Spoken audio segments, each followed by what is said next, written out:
The list is good, but I want it to look beautiful. How can we do that? Notice the dot before each ingredient. CSS has a large number of ways to change that icon. We put our CSS commands within the style element of the head element. Use UL as the selector.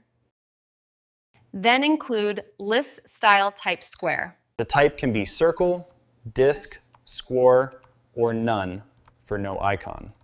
You can use different icons for each of ingredients, utensils, and directions.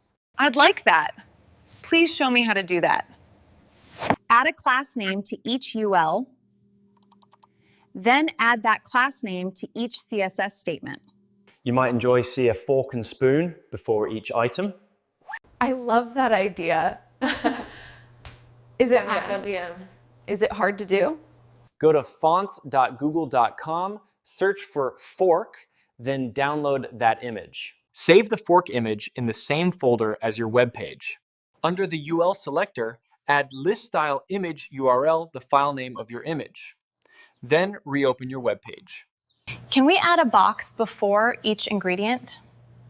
Yes, we can easily add checkboxes before our items.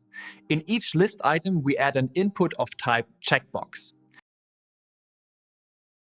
You don't want both the eating utensils and the checkbox, so I will get rid of the CSS list style image command. Right. Let's restore CSS list style type of none, so that disk will vanish. You can also change the color of the box. Use style selector of input type checkbox. Then accent color light blue. When clicked, the checkbox has a light blue background color. Could we display the ingredients across the page instead of down? Yes, we can use the grid command to display the list across the page. So, we use a display of grid.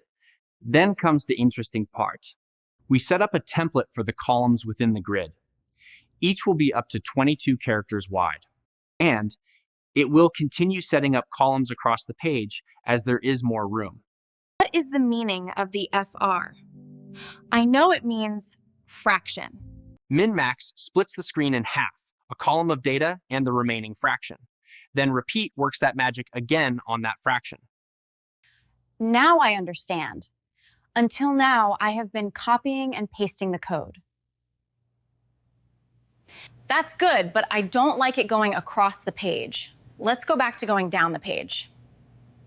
And you can add color. For the style element, use the selector LI.